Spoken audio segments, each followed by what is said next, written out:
नौकरी पाने के लिए एक एग्ज़ाम क्वालिफाई करना होता है। नहीं, नौकरी पाने के लिए हर रोज़ न जाने कितने एग्ज़ाम क्वालिफाई करने होते हैं। मैं आजकल कोचिंग में पढ़ाता हूँ, हालांकि ये झूठ है, क्योंकि कोचिंग में सिर्फ पढ़ना होता है उन हालातों को जिनको बच्चे अक्सर शेयर भी नहीं करते। किसी को सुबह 4 बजे घर छोड़ 100 किलोमीटर चलकर आना है, तो किसी को किराए की कुटिया में बिना कूलर पंखे के जहरीले मच्छरों के बीच सजा काटकर। मानसिक स्तर पर देखा जाए तो एक ही क्लास में 20 ग्रुप बनेंगे, लेकिन ऐसा कहना अमानवीय होगा, क्योंकि स्तर तो हालातों के होते हैं।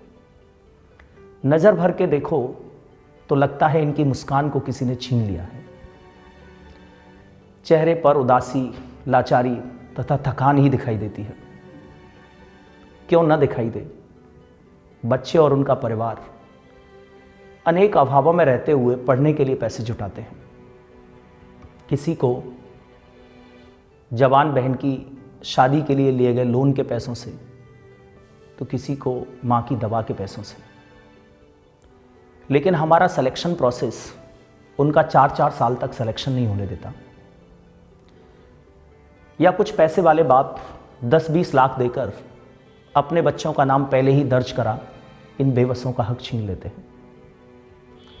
ऊपर से इन नेताओं की चुनावी हांडी जब तक पक नहीं जाती, तब तक फाइनल मेरिट जारी नहीं होती। चाहे किसी का वृद्ध पिता नौकरी का सपना देखते देखते हार्ट अटैक का शिकार हो जाए या बच्चा खुद सुसाइड कर ले, इनको किंचित असर नहीं होता। लगता है इनकी संवेदनाएं मर गई हैं।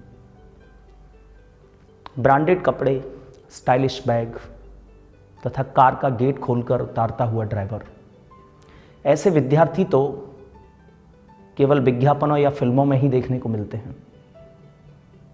यहां की हकीकत कुछ और है। हल्के काले पन्नों की सबसे सस्ती कॉपी में 2 रुपए वाला पेन, हर रोज एक ही शर्ट और फटे हुए जूतों में चेहरा छुपाते हुए बच्चे ज़्यादा संख्या में नजर आते हैं। ऐसे में मेरा कार से कोचिंग जाना मुझे निर्लज्जित कर देता है। क्लास का एक विद्यार्थी प्रभात कई बार न जाने किस दुनिया में खो जाता है। एक बार डांटते हुए ऑफिस में मिलने को कहा। हाँ, क्या है ये सब? सॉरी सर, थोड़ा टेंशन चल रहा है। किस बात का? सर, पैसे खत्म हो गए, रूम का रेंट देना है और घर भी नहीं जा सकता। क्यों, क्या हुआ? सर, इस बार भी सीजीएल की मेरिट में रह गया। घर वाले डांटते नहीं है सर, लेकिन उनसे नजरें नहीं मिलाई जाती। एक सिसकी भरते हुए, और सर, अब कोई झूठ भी तो नहीं बचा जो उनसे बोला जाए। एक दिन क्लास में, ये कौन सो रहा है? अपराध बोध की मुद्रा में बनवारी खड़ा हुआ। रात में फोन में बिजी रहते हो क्या? नहीं सर, रात में रिक्शा चलाता हूं।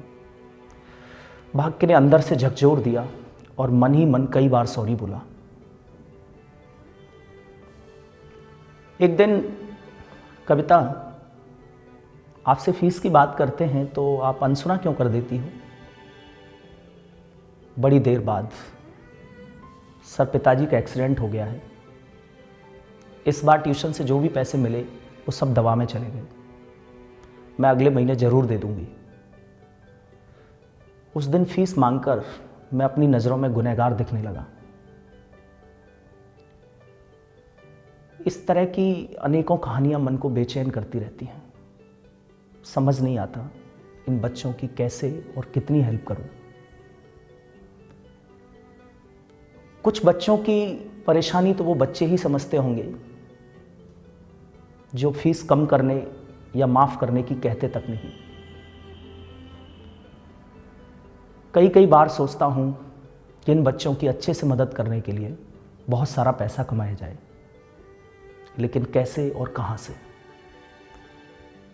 कई महीनों तक यही मंथन होता रहा और अंततः एक ही निष्कर्ष निकला। बहुत सारा पैसा कमाना शायद इस पुण्य से बड़ा पाप है, क्योंकि मिट्टी का जहां भी ऊंचा टीला होगा उसके आसपास नहीं तो थोड़ी बहुत दूरी पर उतना गहरा गड्ढा भी होगा।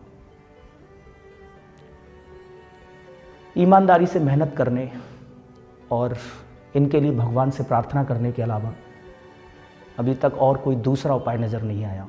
I am sorry.